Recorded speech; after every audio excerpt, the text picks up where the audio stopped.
Bayangkan, seorang wanita berdiri di tengah keluarga besar suaminya. Bajunya sederhana, tangannya masih berbekas oli bengkel. Satu persatu, hinaan dilontarkan tanpa ampun. Ia disebut tak pantas, tak berguna dan memalukan sebagai istri. Semua tertawa, bahkan suaminya hanya terdiam. Tak ada yang tahu, di balik sosok montir yang mereka remehkan itu, tersimpan identitas rahasia yang mampu mengubah nasib keluarga ini. Dan saat kebenaran itu terungkap, semua yang pernah menghina hanya bisa terdiam, menyesal, dan kehilangan kata-kata.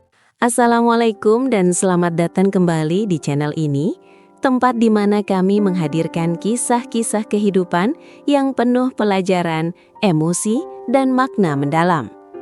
Cerita-cerita di channel ini terinspirasi dari realita yang sering terjadi di sekitar kita, tentang perjuangan, kesabaran, dan keadilan yang akhirnya menemukan jalannya sendiri. Sebelum kita melanjutkan kisah yang akan menguras perasaan ini, kami mohon dukungan kalian semua dengan cara menekan tombol subscribe, memberikan like, serta membagikan video ini ke orang-orang terdekat.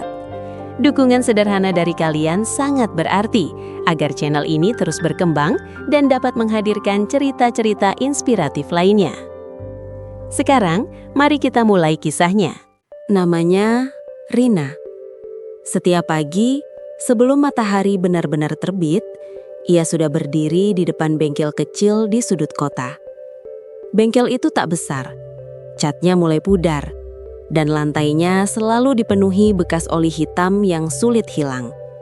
Di sanalah Rina menghabiskan hari-harinya, mengenakan pakaian kerja sederhana, rambut diikat seadanya, dan tangan yang nyaris tak pernah bersih dari noda minyak mesin. Bagi sebagian orang, Rina hanyalah montir perempuan yang aneh. Di dunia yang didominasi laki-laki, kehadirannya sering dianggap tidak pantas. Banyak pelanggan awalnya meragukan kemampuannya. Bahkan ada yang langsung berbalik pergi, begitu tahu yang akan memperbaiki motor mereka adalah seorang wanita. Namun Rina terbiasa dengan tatapan meremehkan itu. Ia memilih diam dan membiarkan hasil kerjanya yang berbicara. Tak banyak yang tahu tentang kehidupan Rina di luar bengkel. Ia jarang bercerita, jarang mengeluh, dan tak pernah memamerkan apapun. Hidupnya terlihat biasa saja, bahkan terlalu sederhana. Pulang ke rumah kecilnya, memasak sendiri, dan kembali bekerja keesokan harinya. Tak ada perhiasan mencolok, tak ada barang mewah, seolah hidupnya hanya namanya Rina. Setiap pagi, sebelum matahari benar-benar terbit, ia sudah berdiri di depan bengkel kecil di sudut kota. Bengkel itu tak besar, catnya mulai pudar, dan lantainya selalu dipenuhi bekas oli hitam yang sulit hilang. Di sanalah Rina menghabiskan hari-harinya, mengenakan pakaian kerja sederhana, rambut diikat seadanya, dan tangan yang nyaris tak pernah bersih dari noda minyak mesin. Bagi sebagian orang, Rina hanyalah montir perempuan yang aneh. Di dunia yang didominasi laki-laki, kehadirannya sering dianggap tidak pantas. Banyak pelanggan awalnya meragukan kemampuannya. Bahkan ada yang langsung berbalik pergi, begitu tahu yang akan memperbaiki motor mereka adalah seorang wanita. Namun Rina terbiasa dengan tatapan meremehkan itu. Ia memilih diam dan membiarkan hasil kerjanya yang berbicara. Tak banyak yang tahu tentang kehidupan Rina di luar bengkel. Ia jarang bercerita, jarang mengeluh, dan tak pernah memamerkan apapun. Hidupnya terlihat biasa saja, bahkan terlalu sederhana. Pulang ke rumah kecilnya, memasak sendiri, dan kembali bekerja keesokan harinya. Tak ada perhiasan mencolok, tak ada barang mewah, seolah hidupnya hanya sebatas rutinitas yang melelahkan. Bagi keluarga suaminya, Rina adalah simbol ketidakcocokan. Pekerjaannya dianggap rendah, penampilannya dinilai memalukan, dan latar belakangnya sering dijadikan bahan bisik-bisik. Mereka bertanya-tanya, apa yang membuat Arman, anak kebanggaan keluarga, memilih wanita seperti Rina sebagai istrinya? Namun di balik wajah tenangnya, Rina menyimpan keteguhan yang jarang dimiliki. Ia sadar betul bagaimana orang memandangnya, tapi ia juga tahu siapa dirinya sebenarnya. Ia memilih untuk tidak membela diri, tidak menjelaskan, dan tidak melawan. Karena baginya, waktu akan menjawab segalanya. Dan saat itu tiba, semua yang meremehkannya akan terpaksa melihat kebenaran yang selama ini tersembunyi.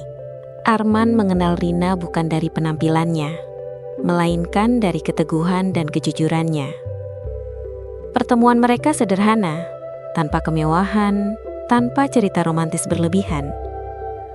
Arman melihat sesuatu pada diri Rina yang tak ia temukan pada wanita lain. Ketulusan dan ketenangan. Namun keputusan Arman untuk menikahi Rina justru menjadi awal badai besar dalam hidup mereka. Sejak kabar pernikahan itu tersebar, keluarga besar Arman langsung menunjukkan penolakan halus maupun terang-terangan. Ibunya berkali-kali menasihati Arman agar berpikir ulang. Pamannya menyindir soal masa depan. Bibinya mempertanyakan martabat keluarga. Bagi mereka, Rina tidak memenuhi standar sebagai menantu keluarga terpandang. Saat acara lamaran berlangsung, senyum-senyum kaku menghiasi wajah keluarga Arman. Ucapan selamat terdengar hambar, dan bisik-bisik mulai beredar. Sayang sekali, calon istrinya cuma montir. Begitu salah satu komentar yang terdengar lirih namun menyakitkan. Rina mendengarnya, tetapi tetap menunduk sopan seolah tak terjadi apa-apa. Pernikahan akhirnya tetap berlangsung, meski tanpa restu penuh. Bagi keluarga Arman, pernikahan itu lebih terasa sebagai keterpaksaan daripada kebahagiaan. Sejak hari itu, Rina tak pernah benar-benar diterima sebagai bagian keluarga. Setiap pertemuan selalu menyisakan jarak. Setiap obrolan terasa dingin. Arman berada di posisi yang sulit. Di satu sisi, ia mencintai Rina dan memilihnya dengan sadar. Namun di sisi lain, tekanan keluarga perlahan mengikis keberaniannya. Ia mulai sering diam, menghindari konflik, dan tanpa sadar membiarkan Rina menghadapi perlakuan tidak adil sendirian. Rina menyadari semua itu. Ia tahu suaminya terjepit, dan ia memilih untuk tidak memperkeruh keadaan. Ia percaya, pernikahan bukan hanya tentang cinta, tetapi juga tentang kesabaran. Ia yakin seiring waktu, keluarganya akan menilai bukan dari pekerjaannya, melainkan dari sikap dan perbuatannya. Namun Rina tidak menyadari satu hal, bahwa kesabarannya justru dianggap sebagai kelemahan, dan bahwa penghinaan yang lebih besar sedang menunggu di depan. Acara itu awalnya tampak biasa saja. Keluarga besar Arman berkumpul di rumah orang tuanya untuk merayakan ulang tahun sang ayah. Rumah besar itu dipenuhi tawa, hidangan mewah, dan tamu-tamu dengan pakaian rapi serta perhiasan berkilau. Di tengah suasana itulah Rina melangkah masuk, berdampingan dengan Arman, mengenakan gaun sederhana yang jauh berbeda dari menantu-menantu lainnya. Sejak pertama datang, Rina sudah merasakan tatapan aneh. Ada yang memandangnya dari ujung kaki hingga kepala, ada pula yang berbisik sambil tersenyum sinis. Tak satu pun secara langsung menyapanya dengan hangat. Rina mencoba tetap tersenyum, menyalami satu persatu, meski balasannya dingin dan sekadarnya. Saat semua duduk di ruang makan, percakapan mulai mengarah pada pekerjaan dan pencapaian. Satu persatu anggota keluarga memamerkan usaha, jabatan, dan kesuksesan mereka. Ketika giliran Rina ditanya, salah satu bibi bertanya dengan nada merendahkan, "Rina sekarang masih di bengkel itu ya?" Pertanyaan itu disambut tawa kecil. Rina menjawab pelan, mengangguk sopan. Namun ejekan tak berhenti di situ. Ada yang menambahkan, "Hebat juga ya perempuan mau kerja kasar begitu." Kalimat yang terdengar seperti pujian itu jelas syarat penghinaan. Arman hanya tersenyum kaku. Ia tidak membela, tidak pula menegur. Sikap diamnya membuat Rina semakin merasa sendirian. Ia menunduk, menahan perasaan yang mulai sesak di dadanya. Suasana semakin panas ketika salah satu sepupu Arman dengan sengaja mengangkat suara. "Anak kita nanti jangan sampai lihat ibunya kerja kayak gitu ya. Malu." Tawa pecah lagi, lebih keras, lebih menyakitkan. Rina merasakan pipinya panas, tangannya bergetar namun ia tetap diam. Dalam hatinya ia bertanya-tanya, Sampai kapan ia harus bertahan dengan perlakuan seperti ini? Acara keluarga yang seharusnya penuh kebahagiaan justru berubah menjadi panggung penghinaan yang tak terduga.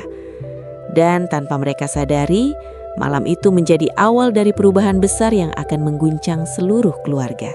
Rina mengira ejekan di meja makan adalah puncaknya.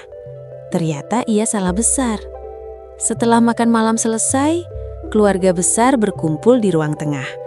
Obrolan berlanjut, kali ini lebih santai, namun justru lebih tajam. Tanpa disadari, topik pembicaraan kembali mengarah pada masa depan Arman dan Rina. Tentang rumah, anak, dan status sosial. Salah satu paman Arman tiba-tiba berkata dengan nada setengah bercanda. Arman ini sebenarnya pintar, sayang saja pilihannya kurang tepat. Kalimat itu membuat ruangan hening sesaat. Semua tahu siapa yang dimaksud. Beberapa orang tersenyum, yang lain pura-pura sibuk dengan ponsel mereka. Rina duduk kaku, punggungnya terasa dingin. Belum sempat suasana mencair, Ibu Arman ikut menimpali. Bukan apa-apa Rina, Ibu cuma khawatir. Hidup itu butuh lebih dari sekedar niat baik. Kata-kata itu terdengar halus tapi menikam. Rina menunduk. Ia tahu, kekhawatiran itu bukan tentang kebahagiaan, melainkan tentang gengsi. Namun hinaan paling menyakitkan datang dari seseorang yang tak pernah ia duga. Arman sendiri.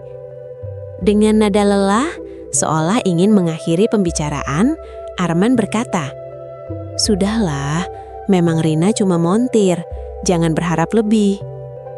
Kata cuma itu seperti palu besar yang menghantam dada Rina. Ruangan langsung sunyi. Tak ada tawa kali ini, hanya keheningan yang berat. Rina menatap suaminya. Untuk pertama kalinya sejak menikah, matanya berkaca-kaca. Bukan karena hinaan keluarga, tetapi karena pengakuan itu keluar dari mulut orang yang seharusnya menjadi pelindungnya. Salah satu sepupu Arman memecah keheningan dengan tawa sinis. "Ya wajar sih Man, kalau terus begini, keluarga kita bisa ikut jatuh miskin." Kalimat itu menjadi penutup yang kejam, seolah seluruh nilai Rina diukur dari pekerjaannya. Seolah ia adalah beban yang siap menyeret semua orang ke jurang. Rina bangkit dari duduknya. Ia meminta izin dengan suara gemetar, lalu melangkah keluar ruangan. Di luar malam terasa sunyi. Air matanya jatuh tanpa suara. Ia tidak menangis karena lemah, melainkan karena hatinya terlalu penuh. Dalam diamnya, Rina membuat satu keputusan penting. Jika selama ini ia memilih bersabar, maka suatu hari nanti, kesabaran itu akan berbicara dengan caranya sendiri. Dan hari itu semakin dekat. Sejak malam itu, sikap keluarga Arman terhadap Rina semakin berubah. Bukan menjadi lebih baik, justru semakin berani. Diamnya Rina dianggap sebagai tanda bahwa ia tidak punya keberanian untuk membela diri. Senyumnya dinilai sebagai kepasrahan, dan ketenangannya disalahartikan sebagai ketidakberdayaan. Di setiap pertemuan keluarga berikutnya, Rina selalu menjadi pilihan empuk untuk dijadikan bahan perbandingan. Menantu lain dipuji karena rumah besar, mobil mahal, dan gaya hidup mapan. Sementara Rina hanya disebut sekilas, itu pun dengan nada yang seolah penuh belas kasihan. Arman pun semakin larut dalam tekanan keluarganya. Ia jarang membela Rina, bahkan mulai ikut mengkritik secara halus. "Kamu harusnya bisa tampil lebih pantas," katanya suatu malam. Kalimat sederhana itu membuat Rina terdiam lama. Ia menyadari bahwa kesabarannya bukan hanya tidak dihargai, tetapi juga mulai mengikis posisinya sebagai istri. Namun tidak ada yang tahu apa yang sebenarnya terjadi di balik kehidupan sederhana Rina. Setiap selesai bekerja di bengkel, ia tak langsung pulang. Ia menghadiri pertemuan penting, membaca laporan keuangan, dan menandatangani dokumen yang nilainya jauh lebih besar dari yang bisa dibayangkan keluarga Arman. Semua dilakukan tanpa suara, tanpa sorotan. Rina memilih hidup sederhana bukan karena keterbatasan, melainkan karena prinsip. Ia ingin dikenal dari sikap dan kerja, bukan dari kekayaan. Ia ingin dicintai karena dirinya, bukan karena apa yang ia miliki. Sayangnya dunia di sekelilingnya tidak memahami itu. Keluarga Arman semakin yakin bahwa Rina hanyalah perempuan biasa yang kebetulan dinikahi Arman. Mereka tidak tahu bahwa kesabaran Rina adalah benteng, bukan kelemahan. Bahwa diamnya Rina adalah pilihan, bukan ketidakmampuan. Dan saat seseorang terus-menerus meremehkan orang yang salah, akan tiba satu waktu di mana kenyataan akan memukul balik dengan keras. Rina mengetahuinya, ia hanya menunggu waktu yang tepat. Bab ini bukan tentang kekalahan Rina, ini adalah ketenangan sebelum badai. Kehidupan keluarga Arman yang selama ini tampak mapan mulai menunjukkan retaknya. Usaha utama keluarga yang sudah berjalan puluhan tahun tiba-tiba menghadapi masalah serius. Proyek besar tertunda, arus kas macet, dan mitra bisnis satu persatu menarik diri. Awalnya mereka mengira ini hanya gangguan sementara. Namun hari demi hari, keadaan semakin memburuk. Rapat keluarga digelar lebih sering, tetapi bukan lagi untuk membicarakan rencana liburan atau ekspansi bisnis. Kali ini, wajah-wajah tegang memenuhi ruang tamu. Dokumen berserakan di meja, telepon berdering tanpa henti, dan suara keluhan terdengar dari berbagai arah. Arman ikut terlibat langsung. Untuk pertama kalinya, ia merasakan tekanan nyata. Setiap malam ia pulang dengan wajah lelah, membawa kecemasan yang tidak pernah ia ceritakan sebelumnya. Rina melihat perubahan itu, namun tetap memilih diam. Bukan karena tak peduli, melainkan karena ia tahu waktunya belum tiba. Masalah terbesar datang ketika bank mulai menagih kewajiban yang tertunda. Ancaman penyitaan muncul dan nama baik keluarga dipertaruhkan. Orang-orang yang dulu lantang berbicara kini saling menyalahkan. Tidak ada lagi tawa, tidak ada lagi kesombongan. Ironisnya, di tengah kepanikan itu, tak satupun anggota keluarga melibatkan Rina dalam pembicaraan. Ia masih dianggap tidak relevan. Bahkan ketika ia duduk di ruang yang sama, keberadaannya seolah tak terlihat. Namun bagi Rina semua tanda-tanda ini sangat jelas. Ia memahami pola yang sedang terjadi, memahami kesalahan strategi yang dilakukan keluarga Arman. Ia tahu persis bagaimana situasi ini bisa diselamatkan atau dibiarkan runtuh sepenuhnya. Malam itu saat semua orang terlelap dalam kegelisahan, Rina duduk sendiri menatap laporan yang ia bawa. Keputusannya mulai terbentuk. Apakah ia akan terus diam atau akhirnya melangkah maju dan membuka sebagian kebenaran? Satu hal yang pasti, roda kehidupan mulai berputar. Dan kali ini, arah putarannya tidak bisa lagi dikendalikan oleh keluarga Arman. Keadaan semakin genting. Utang yang menumpuk membuat keluarga Arman menggelar pertemuan darurat. Tidak ada lagi pembicaraan basa-basi. Wajah-wajah yang dulu penuh percaya diri, kini tampak kusut dan gelisah. Satu persatu solusi diutarakan, namun semuanya terdengar putus asa. Di tengah diskusi yang memanas, Rina duduk di sudut ruangan. Seperti biasa, ia tak diminta pendapat. Beberapa bahkan lupa bahwa ia ada di sana. Namun kali ini, Rina tidak hanya mendengar. Ia memperhatikan setiap detail. Angka, kesalahan strategi, dan keputusan yang salah arah. Ketika perdebatan mencapai jalan buntu, Rina akhirnya angkat suara. "Maaf, boleh saya bicara?" Suara itu lembut, namun cukup untuk menghentikan percakapan. Semua mata tertuju padanya. Ada yang terkejut, ada yang tampak tidak sabar. Salah satu paman Arman menyindir, "Ini urusan besar, Rina, bukan soal bengkel." Rina tidak tersinggung. Dengan tenang, ia berdiri dan mulai menjelaskan. Ia menyebutkan satu persatu kesalahan manajemen yang terjadi, dari pemilihan mitra hingga pengelolaan arus kas. Penjelasannya runtut, jelas, dan tepat sasaran. Ruangan perlahan hening. Tidak ada lagi yang menyela. Bahkan Arman menatap istrinya dengan ekspresi yang tak pernah ia tunjukkan sebelumnya. Terkejut dan bingung. Rina melanjutkan, menawarkan solusi yang tidak pernah terfikirkan sebelumnya. Strategi itu berani, tetapi realistis. Ia menjelaskan resiko dan peluangnya dengan bahasa sederhana namun tajam. Tidak ada emosi, tidak ada nada tinggi, hanya fakta. Untuk pertama kalinya, Keluarga Arman benar-benar mendendarkan Rina. Orang yang selama ini mereka anggap tak penting, kini memegang kendali pembicaraan. Namun pertanyaan besar mulai muncul di benak mereka. Sejak kapan seorang montir memahami bisnis sebesar ini? Dan jawaban atas pertanyaan itu akan segera mengubah segalanya. Keheningan di ruangan itu terasa berat.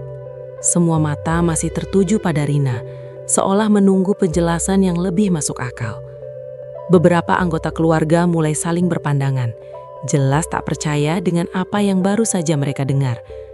Pengetahuan dan strategi Rina terlalu rapi untuk ukuran seorang montir bengkel kecil. Salah satu paman Arman akhirnya angkat bicara. Suaranya terdengar curiga. "Rina, dari mana kamu belajar semua itu?" Rina menarik nafas pelan. Inilah saatnya yang selama ini ia tunda. Bukan karena takut, melainkan karena ia ingin dihargai tanpa harus membuka siapa dirinya. Namun keadaan memaksanya untuk berhenti bersembunyi. "Saya tidak belajar," ucapnya tenang. "Saya menjalani." Ia kemudian mengeluarkan sebuah map tipis dari tasnya. Dengan gerakan perlahan, ia meletakkannya di atas meja. Di dalamnya terdapat dokumen kepemilikan saham, laporan perusahaan, dan surat perjanjian bisnis. Nama Rina tertera jelas sebagai pemilik utama. Ruangan mendadak sunyi total. Rina pun mulai bercerita. Bertahun-tahun lalu, ia membangun usahanya dari nol. Dari bengkel kecil, berkembang menjadi jaringan usaha otomotif dan investasi. Ia memilih tetap bekerja sebagai montir karena ingin memahami lapangan, ingin tahu denyut nyata dunia usaha, bukan hanya duduk di balik meja mewah. Ia menjelaskan bahwa hidup sederhana adalah pilihannya. Kekayaan baginya bukan untuk dipamerkan, melainkan alat untuk memberi dampak. Ia tak pernah merasa perlu menjelaskan siapa dirinya, hingga kini. Satu persatu wajah keluarga Arman berubah. Orang-orang yang dulu paling lantang menghina, kini tertunduk. Tidak ada yang berani menyela. Bahkan ibu Arman terlihat terpaku, seolah mencoba mencerna kenyataan yang baru saja menghantamnya. Arman sendiri membeku. Ia menatap istrinya dengan mata berkaca-kaca.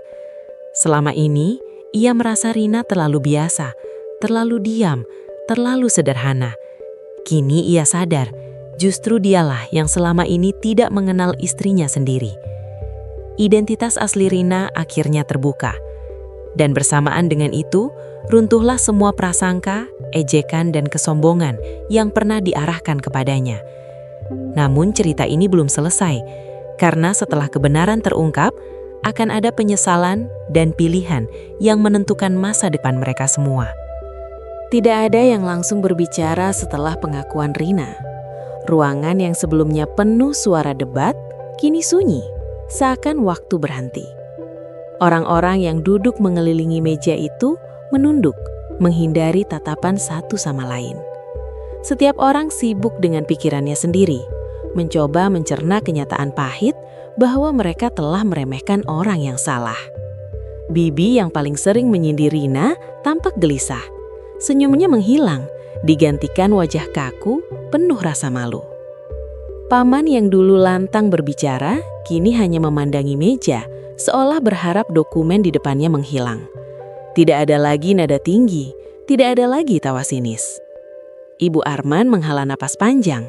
Untuk pertama kalinya, ia memandang Rina bukan sebagai menantu yang memalukan, melainkan sebagai seseorang yang jauh lebih besar dari prasangka-prasangkanya. Bibirnya bergetar, namun kata-kata tak kunjung keluar. Arman berdiri perlahan, suaranya bergetar saat akhirnya berbicara. "Rina, aku minta maaf." Permintaan maaf itu terdengar sederhana, namun berat. Arman menyadari bahwa luka terdalam Rina bukan berasal dari hinaan keluarganya, melainkan dari diam dan sikapnya sendiri. Ia telah gagal menjadi pelindung, gagal menjadi pasangan. Rina menatap suaminya dengan tenang, tidak ada amarah di matanya, hanya kelelahan yang dalam. Ia tidak membalas dengan kata-kata tajam. Diamnya justru membuat suasana semakin berat. Karena bagi sebagian orang, diam penuh makna jauh lebih menyakitkan daripada kemarahan. Satu persatu, Anggota keluarga akhirnya ikut meminta maaf. Ada yang tulus, ada pula yang terdengar canggung. Namun semuanya menyadari satu hal, harga diri tidak bisa diukur dari pakaian, pekerjaan, atau gaya hidup. Hari itu menjadi titik balik, bukan hanya bagi keluarga Arman, tetapi juga bagi Rina sendiri. Ia melihat jelas siapa yang benar-benar menyesal dan siapa yang hanya takut kehilangan bantuan. Dan di sanalah Rina menyadari bahwa setelah kebenaran terungkap, tantangan terbesarnya justru bukan membuktikan siapa dirinya, melainkan memutuskan sejauh mana ia akan memberi kesempatan kedua. Setelah semua kebenaran terbuka dan permintaan maaf terucap, keluarga Arman menunggu satu hal yang paling mereka takutkan. Keputusan Rina. Mereka sadar, di titik ini, Rina memiliki kendali penuh. Ia bisa saja membiarkan bisnis keluarga itu runtuh, membalas semua hinaan yang pernah ia terima dengan diam yang kejam. Namun, Rina tidak melakukan itu. Dengan suara tenang, ia menyampaikan keputusannya. Ia bersedia membantu menyelamatkan usaha keluarga Arman. Bukan karena merasa berutang dan bukan pula karena ingin dipuji. Ia melakukannya karena prinsip yang selama ini ia pegang, bahwa kebaikan tidak seharusnya bergantung pada perlakuan orang lain. Namun bantuan itu datang dengan syarat. Rina menegaskan bahwa ia tidak ingin diperlakukan istimewa, tetapi juga tidak akan lagi menerima penghinaan. Ia ingin dihargai sebagai manusia, bukan dinilai dari latar belakang atau penampilannya. Keluarga Arman mengangguk setuju, memahami bahwa ini bukan tawaran yang bisa ditolak. Perubahan mulai terlihat. Rapat bisnis kini melibatkan Rina sebagai pengambil keputusan. Nada bicara keluarga berubah, lebih hati-hati, lebih hormat. Tidak ada lagi candaan merendahkan, tidak ada lagi bisik-bisik sinis. Mereka akhirnya belajar, meski dengan cara yang menyakitkan. Hubungan Rina dan Arman pun perlahan membaik. Arman belajar untuk bersuara, untuk berdiri di sisi istrinya, bukan di balik bayang-bayang keluarganya. Ia menyadari bahwa pernikahan adalah tentang keberanian memilih pasangan, bahkan ketika dunia menentang. Bagi Rina, bab ini bukan tentang kemenangan. Ini tentang penegasan jati diri. Ia tidak berubah demi diterima. Ia hanya berhenti menyembunyikan dirinya. Dan dari seorang wanita yang pernah dihina habis-habisan, Rina berdiri sebagai sosok yang mengajarkan satu hal penting, bahwa kesabaran ketika bertemu kebenaran akan selalu menemukan jalannya sendiri. Kisah Rina mengajarkan kita satu hal yang sering terlupakan dalam kehidupan sehari-hari, bahwa manusia terlalu mudah menilai dari apa yang terlihat di luar, namun lupa bahwa setiap orang membawa cerita, perjuangan, dan kemampuan yang tidak selalu ingin mereka pamerkan. Penampilan sederhana, pekerjaan yang dianggap rendah, atau sikap yang terlalu diam bukanlah ukuran nilai seseorang. Kesabaran bukanlah kelemahan. Dalam banyak kasus, kesabaran adalah bentuk kekuatan tertinggi. Rina memilih diam bukan karena tidak mampu melawan, tetapi karena ia percaya bahwa kebenaran tidak perlu diteriakkan. Ketika waktunya tiba, kebenaran akan berbicara dengan sendirinya. Kita juga belajar bahwa penghinaan, sekecil apapun, bisa meninggalkan luka yang dalam, terlebih jika datang dari orang-orang terdekat. Karena itu, berhati-hatilah dalam berkata dan bersikap. Bisa jadi orang yang kita remehkan hari ini adalah orang yang akan kita butuhkan esok hari. Terima kasih sudah meluangkan waktu menonton dan menyimak kisah ini sampai akhir. Jika cerita ini memberikan pelajaran atau menyentuh perasaan kalian, jangan lupa untuk like, subscribe, dan bagikan video ini agar lebih banyak orang bisa mengambil hikmahnya. Sampai jumpa di video berikutnya dengan kisah lain yang tak kalah menyentuh. Tetap rendah hati, tetap menghargai sesama.